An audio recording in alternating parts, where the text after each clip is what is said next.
Hello, Debbie. Thank you so much for joining us today. Hi, Folks, Risha. hi, Debbie. Folks, you're Hi, watching thank Debbie you. Sasson all the way from Israel. Debbie used to work on Wall Street in NYC, at Goldman Sachs, and the likes, all the big names you can think of, before she moved to Israel and she started her own stuff. Debbie, why don't you go ahead and give the girls the lowdown about that? Hi, Risha. Thank you so much for inviting me here to have this conversation with you today. So I've been involved in financial services for over 30 years. Like you said, I started my career on Wall Street working for Goldman Sachs. I worked in New York. I worked in London also. And I moved to Israel over 28 years ago. And as right, so I've been here a long time. And when I moved to Israel, I began working at the central bank. So I sort of, transitioned to again a high-level corporate position, working in the foreign currency department, managing the country's foreign currency reserves, and I also spent part of my time as an economist. Wow, that's Part of it was also monetary policy that we were, focusing on in the country. That's as hardcore financial stuff as it gets. Could be. All right. And now you've transitioned to helping women and couples do their financial planning and get Right. comfortable with money. Can you tell us a bit Right. more about that? What's the work you do today? Well, let me tell you a little bit about how I got to where I am Yes. today, because I think it's really two prongs. One of it, as we've talked about, and you can see on my bio, is that I'm a mother of 8 children.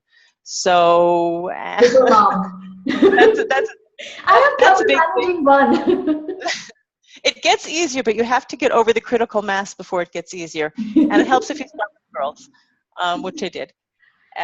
But listen, every child brings their blessing, but they also it's a time issue. And after my 8th was born, I couldn't get out of the house and get on a bus and go to work and sit in traffic jams and come home and be the mom that I wanted to be and needed to be. So I was burnt out physically, and I'd been in the same company or the same bank for 18 years, so there was also a professional burnout that I was dealing with.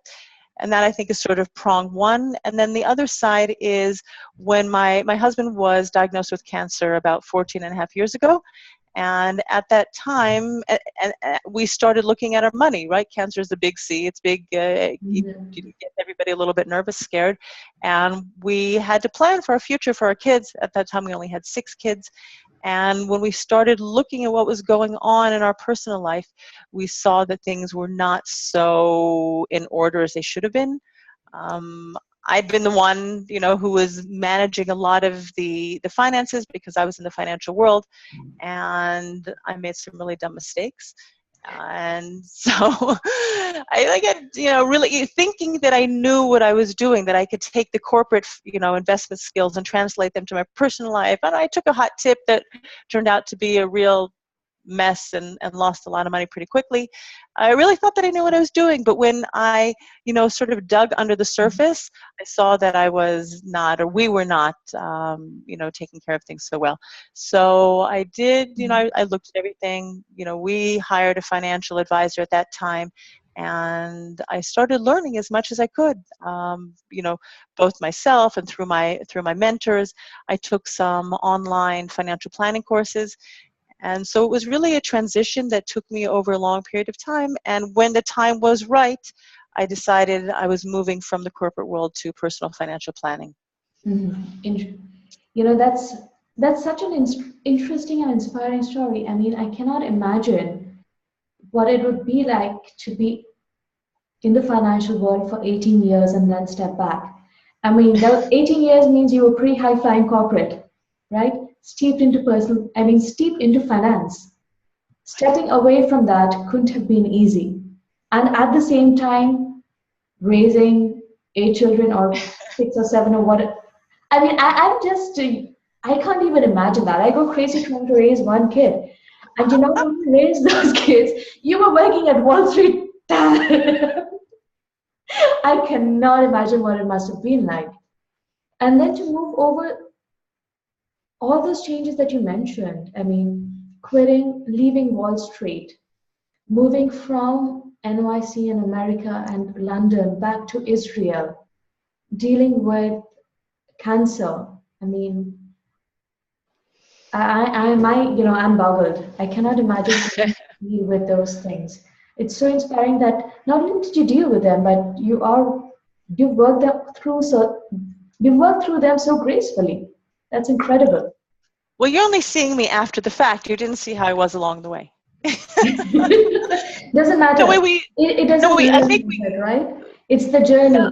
I mean, you are and that's here exactly now. the point, because we all have our journey, and if we can take whatever we meet along the way, whether it's, the rocks or the smooth path, or the things that are expected, what comes from out of the blue and is unexpected, but we use them to build ourselves and to strengthen ourselves. And we don't know where we start, exactly where the journey is taking us, but we become stronger, and we can become more confident, more empowered, more aware as we travel our journey. Absolutely, absolutely. And the fact that you deal with something that most women consider taboo or are scared of, money, finances, and not just for yourself and your clients, but in the past you worked at Wall Street, handbaking, Goldman Sachs, and all of those banks, and international monetary policy. Oh my God. Yep. I am dumbfounded. As you can see, I'm completely out of my head. So you have been dealing with a heavily masculine area, which Mm-hmm. I'm sure Mm-hmm. you have very few women in your workplace. You have been in that world for so, so long. And the fact that Right. you stepped out of that and now you're helping other women and other Right. couples come to terms with their Right. finances. Mm-hmm. What's when you talk with these people, with your clients, women and couples, what's their reaction to it? Why are women so afraid about money? Oh, I think I think the main reason, women, men and women, neither one of us have been taught about money in school. We're mhm. sort of like Yes, plopped into life, and we learn about math and history, geography, and all sorts of interesting things. But the real skills that we need on a day-to-day basis are just not taught in high school and yeah, college.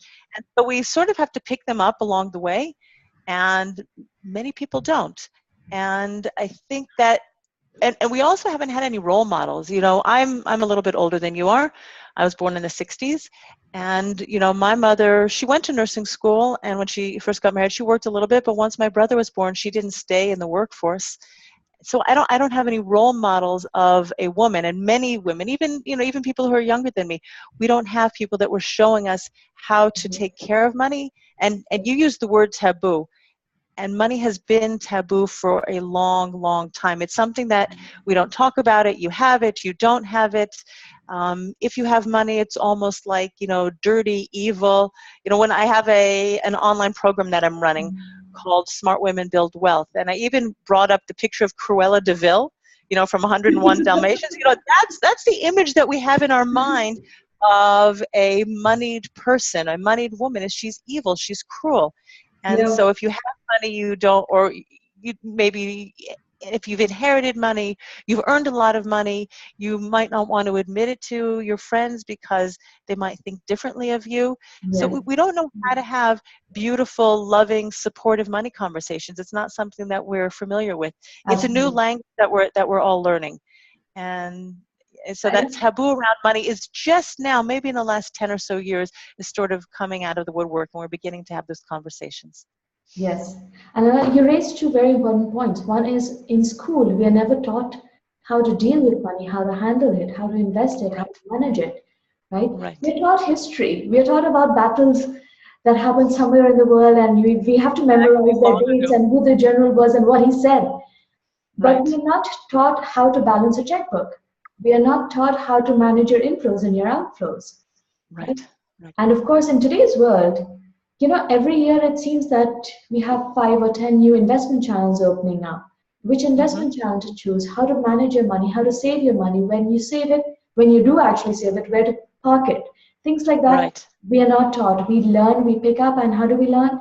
From the media, which is mostly through advertisements, right, right? right. And there's someone to give you some financial advice. Whether it's men or women, both of us face those issues. But with men, I find that the conversations are easier around money. You know, the guys will be sitting around the bar or the coffee table at work or whatever and talking about their investment that they just made a big buck there, or bragging about some IPO that they applied for and got through, or, you know, the guys will still talk about those things, about the raise that they got, about the investments that they made, about the huge profits that they made, and even at times about the losses. But women don't. Right. Women, No, they even don't. in corporate, even high earning women, we do not talk about money. That's right. That's right. It's taboo. It still is more for women than men. Men have that bravado. I don't know. Maybe it's their testosterone. I don't know. That Y chromosome. There's something in it that makes them a little bit more maverick and willing to have those conversations without the embarrassment or the shame Mm. that women feel I around. don't think it's the testosterone. I think it's more social conditioning. Yes, the Could be. testosterone prompts them to take snap decisions that may not always be wise. Right. Women Right. that way I find are better investors when they do get a hang of their money. At least that's what my CA tells me, that the women Exactly. always You're right. invest better. But Yep. women don't talk about money because, you know, at least this is my experience and from what I've seen. Growing up as girls, we're told we don't have to worry about money. You don't have to worry your pretty head about money. You will have a Right. husband to provide for you, or your father can handle your taxes, or your husband Hmm. can handle your Hmm. taxes. And I Right. remember, I think back in 2008 or something, when my son was born, I was filling out some insurance papers. I was buying some new insurance. And this guy came over, insurance guy came over, and I was filling out the forms. He didn't let me fill out the forms. He took them back. He said, "It's okay, madam, I'll fill it out." Okay. And he entered housewife as the profession. Now, I was Wow. still in corporate back then. It was Uh-huh. just that I'd called him home to fill out those forms. It was Saturday or something. So he assumed I was a housewife. And then he made, you know, the income column, etc. He just filled it in blank, 00 nil, and he moved on. And I'm like, no, that's not correct. I am not a housewife, and I can fill that form out myself. Give it to me. It's like, no, madam, you don't need to. I will fill it out for you. And you know what? I'll ask your husband for the details. I'm like, Wow. this is me. And we're sitting right here in front of you. My husband isn't here. Then I was married. And Right. I'm like, damn, I'm a grown woman. I have an MTech degree. I have an MBA. I mean, I have two tech patents to my name. I can fill out an insurance form. You sure can. You sure can. So, Although I think I say a lot of those, whether they're insurance forms or financial statements, they're so filled with words and numbers that I yes, think just looking at them causes disquiet in yes, people. sure. Look at them and they feel a block, they feel a resistance to them. So, you know, but as you said, you have these tech papers to your name, so you weren't going to face that. But people do, and it could be men and it could be women. But yeah, I think you're right that women maybe more than men. Yeah, We I think feel what an internal bothered me resistance. was the fact that he assumed that I was a housewife and that Mm, he insisted on talking to my husband instead of talking to me, right? That right. I was the one who'd called him. And similarly, in other situations, I think over the years, starting from then, um, I think it was back in 2006, I got a huge chunk of money through the shares, the stock I owned, okay, Hmm. from my then company. And I didn't know where to invest it. I asked my other colleagues what they were doing, and each one of them gave me different advice. Some put me in touch with financial advisors. And over the next Okay. 2 years, I saw those investments tank. I mean, they didn't even keep up with the baseline, okay? And I was like, you know what? Their advice didn't work. And that's when I started learning myself, Good for you. handling Great. my finances. And even now, it irks me when I call a financial planner. In India, they're associated with the banks. Hmm. And if you have an X sum of money in the bank, they will come to you and say, you know what, you have X sum of money, we'd love to advise you and help you invest. And when they get started, they always want to speak to my husband.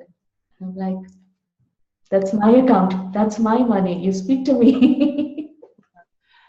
I think that's I that's don't know that's if for it's, you. I don't know if it's I just think India or you've experienced that in other places. you are probably living in a society that's more patriarchal than this is than where I'm living. Yes. It could be that you're, I don't know if you're 10 years, 20 years, but you're a certain number of years behind the Western world where the financial advisors are willing to speak with women, but maybe the women are not yet ready to speak to the financial advisors. They sort of know that they need to, but they don't. But it's so critical for women because statistically speaking, women, and I say this, it's a sort of a scary statistic and people go, ugh, but 80% of men die married and 80% of women die single, right? Women are going to have to manage their money at some point in their life, whether it's because, they're married for a long time. And, we tend to marry men who are a little bit older than us, and women have a longer life expectancy. So if we have that beautiful, marriage that lasts for, 60, 70 years or whatever it is, we will in the future have to manage money ourselves. Or it could be like in your situation where you're divorced and now you're managing money. I mean, you've been doing it, on your own for over 10 years. But or women choose not to get married, or for whatever reason, women need to have financial skills. They need to feel confident and comfortable about managing the money and taking charge of it. It is exactly, it's just another level of literacy. Like today, you need to be able to use a smartphone and the Right. internet. You better be able to manage your own finances. It's the same kind of thing. That's right. Because that's right. You can't depend on anyone else. Right now, you have to, I mean, yes, you may have a support system. Yes, you may have a wonderful spouse, etc.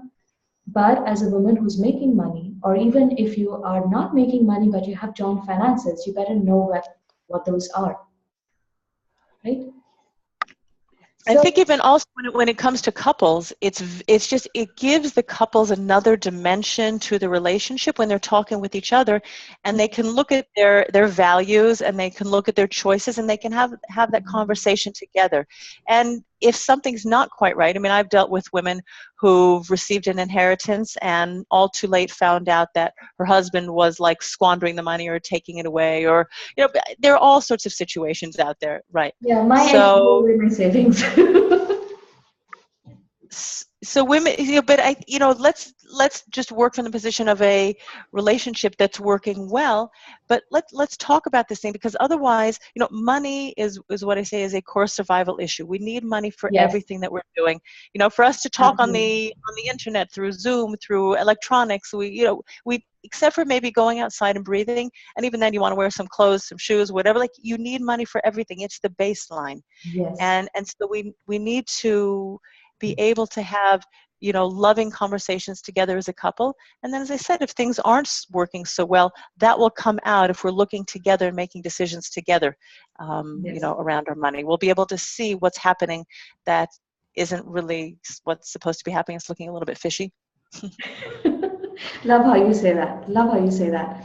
And I love how you're talking about dealing with money with compassion in a kinder, loving way. That's again something those are words you don't normally hear in the financial sector. Because money it's triggering. It gets our emotions going, and we have to learn how to have, again, different conversations where we lower the volume, where we lower the heat around money, because money's there to support us. It's not something that's like an antagonist, but it allows us to reflect our values in the world through what we do with our money. And that can be what we purchase, that can be through the charities that we support, that can be the choices of neighborhoods we live in, the schools we send our children. The money's there to help us live meaningful lives and purpose-driven lives. It's there as a tool. It's there so that we can grow our businesses, and we can hire people, and we can pay them a living wage. Money is a beautiful, wonderful tool. It's not something that we should avoid. We should learn how to embrace it. Exactly. And all this fear around money, all this the scarcity mindset, because we are afraid that if you check your balance, it might have less than you think it does, and it might mean you have to work more or do something. We are afraid to face that reality. We're afraid to own up to it. We're just flying by on a wing and a prayer, hoping that Yeah. It's like the ignorance is bliss, but Yes. it's not, because if there is a fear that we have inside about looking at your bank balance or looking at your financial statements, bringing it out into the open and actually looking in the eyes of your adversary is something that can actually tone down the fear or the emotions around it. Is a way for us to actually say, oh, like, hello, how are you? Nice to know you. Okay, let me ask you a couple of questions about how women can start having this kind of conversation around money. Okay, specific situations that women commonly find themselves, and if you can say what they can do to get over it. There's Okay. three very common situations where, or probably two, where women find that yes, they're making the money that they want, they're making some kind of money, but they don't know how to manage it, they don't know even where to start. Okay, Right. they don't know. Yes, you've heard of financial plans, yes, you've heard of that you need to save for retirement, for the kids college, etc., etc., but they have zero clue on where to start and how to go about it. They don't even know the right questions to ask or what to google for, right? What would you recommend for them? It's interesting when you say they don't know what to Google for, but I think if you have to start learning about money the way we learn a new language, right? I moved to Israel over 20 years ago. I can The now speak language of Hebrew money. fluently, but it's a language. So you have to dedicate 5 minutes a day, 10 minutes a day, open up the Wall Street Journal online, open up, your local newspaper and look at the financial section, get a Mhm. subscription to The Economist, but start learning the language. Because as we learn, and in the beginning it could sound like a foreign language and we're not going to understand it, but slowly, slowly the words start to have meaning. Mhm. That's number one. Number two is don't do anything that you don't understand. If you go to, like you asked some friends, you went to a financial advisor in 2006, and you did something that you didn't understand. And I said again, I lost like $50,000 doing something stupid that I should have known better. I have the language, but I should have stopped and taken a look and spend time. Like, we don't have to jump in and invest straight away. If you have some money, you can park it safely until you get the skills that you need. I mean, if somebody gives you a car and you don't have a license, you go and take driving lessons. You don't just go out on the road in your car because it's sitting there in your driveway. Yeah. You take the time to figure out how to use it. So give yourself the gift of time and patience and education, and learn how to use that beautiful gift of money that you have sitting in your bank. Perfect, perfect. And the other situation I'd like to ask you about is how to approach it when couples have differences around money. There are times when women are not given a voice about money, or Hmm. there are times when, as a woman, you see something that's not quite, that seems odd, that shouldn't be. You want to enroll your husband towards having a difficult money conversation, or handling the money better, or asking for a say. What would you recommend for women in that situation? Again, it's something that we learn because we haven't seen this role modeled. Yes, we haven't. Yeah. S- So what I recommend is that you take it slowly, and I think a great way to start is by women and men just getting to know each other. When we get married, we don't know our spouses in a lot of spaces, but this one, again, because it's more taboo, it seems to wait until, I don't know, it's a dire situation. But ask your spouse, you know, to talk a little bit about what his upbringing was around money or her upbringing was around money. What were Mhm. the role modeling? How did your father teach you about money? How did your mother teach you about money? Start having those conversations in a very non-confrontational space, right at the beginning. And even now, if you're in a relationship for a while, you can have that conversation now, and you can ask, what did you learn about money? What was your first memory about money? But start to understand where your spouse is coming from. And it's a non-judgmental conversation. You let your spouse speak for 10 minutes, and then you stop. And you can just go away and have, really, come back again tomorrow. And these conversations, we might not want to have them, so schedule them in your diary. Don't leave it for, I don't know, Thursday night at 10:30 at night before you're about to go in bed and you're tired from the whole week and there's just something that's pressing that you have to deal with.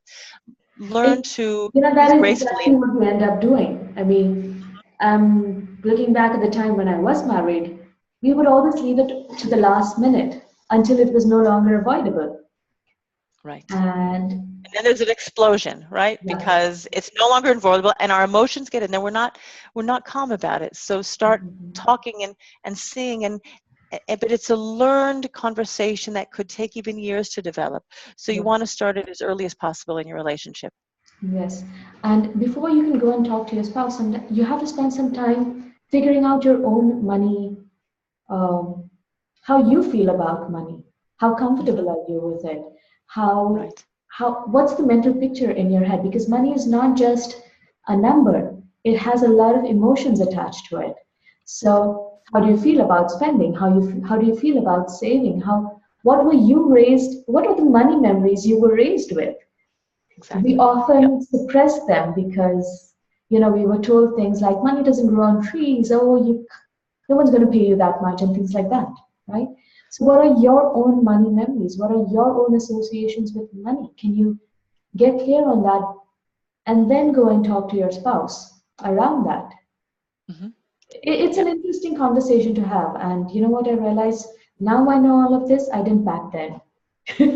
Money talk was always fights. It was always confrontational. Or and interestingly, I said I have an online program, and the women were speaking last week about how even going shopping was something that was like, you go shopping, you want to look good, but you hide the bags away in the closet until you're ready to bring them out, and then it's like Uh-huh. 3 weeks later you put something on for the first time. It's like you're not allowed to take care of yourself that way. You're not allowed to treat yourself, and it has to sort of be hidden. So Yes. we want to learn to feel comfortable and to step into our power and own that it's okay to spend money. But when I work with people in coaching, and I say that taking care of your money is an exquisite act of self-care, because if you I can love how own you it say and that. feel good, thanks, and you can spend on things that are values for you, not Mhm. just because you're disconnected or you're unconscious about what's going on, then it's going to be a very different relationship that you have with money.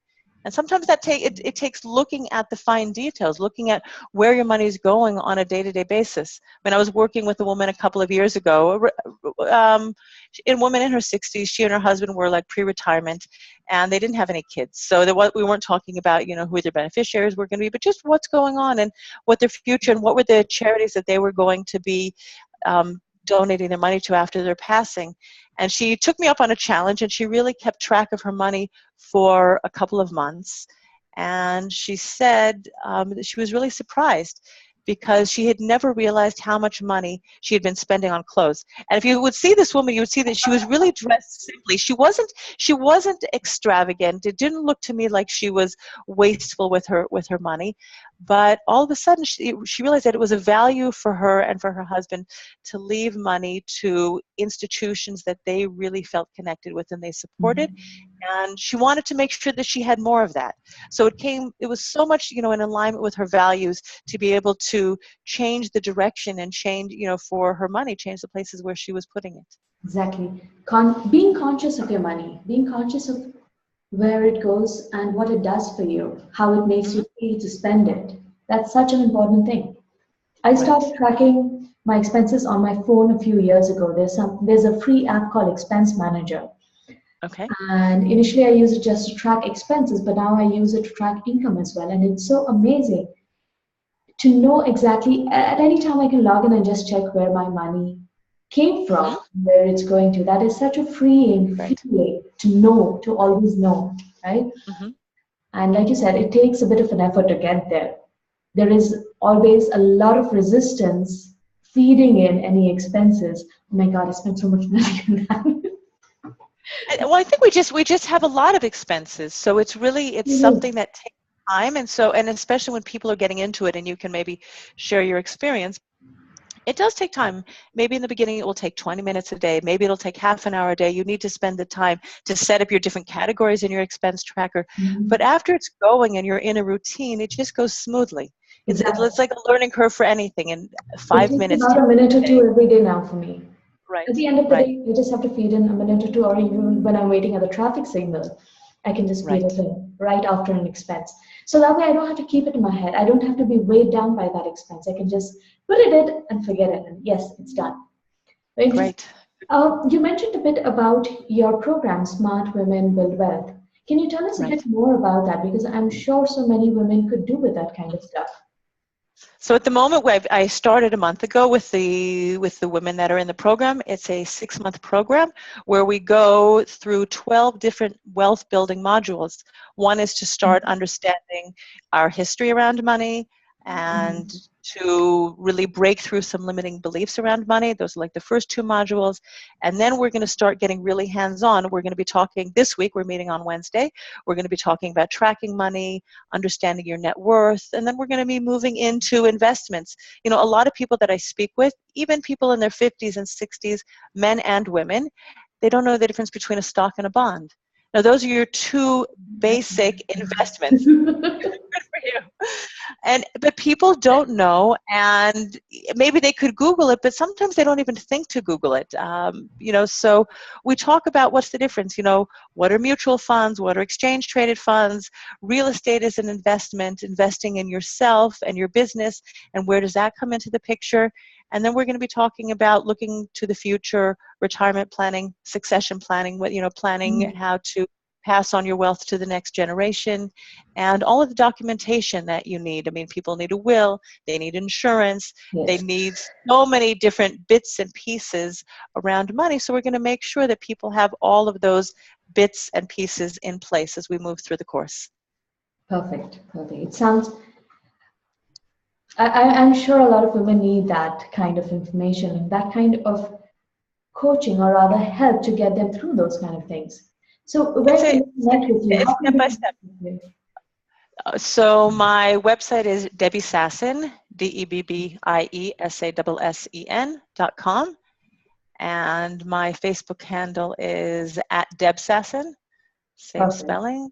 So we'll post the And, links in the comments below this video, or okay. in the write-up along with your bio, okay? So anyone who wants to get in touch with Debbie can connect with her directly, and I am sure she's going to help you work wonders with your money. And I would say also that there is a freebie on my website, which is called Stepping into Financial Confidence, and it's a 5-day free email series. So some of those top topics that we talked about, it will really give you the first 5 steps that you need to do to start taking control of your money and feeling more confident with money. And this is something that I thought of this morning when I was at my spinning class. The teacher was telling us, you know, that when you're on your bikes and you've got tension on your bikes, when you stand up, you can take more tension. And I thought about money, and when we stand up and we're feeling powerful and empowered with our money, we can take more tension. We can deal with things in life that might not have been what we expected. And we can handle the bumps along the road. So it's so important for women to stand up and to be confident and take charge of this area of their life. Yes, absolutely. So agree with you. And please send me the link to your free guide, and we'll put that in as well. Okay. Okay. Thank you so much, Wonderful. Debbie. Wonderful having this conversation. Thank you so much for joining us today. Thank you, Risha. Thank you so much for having me. Bye-bye. Bye.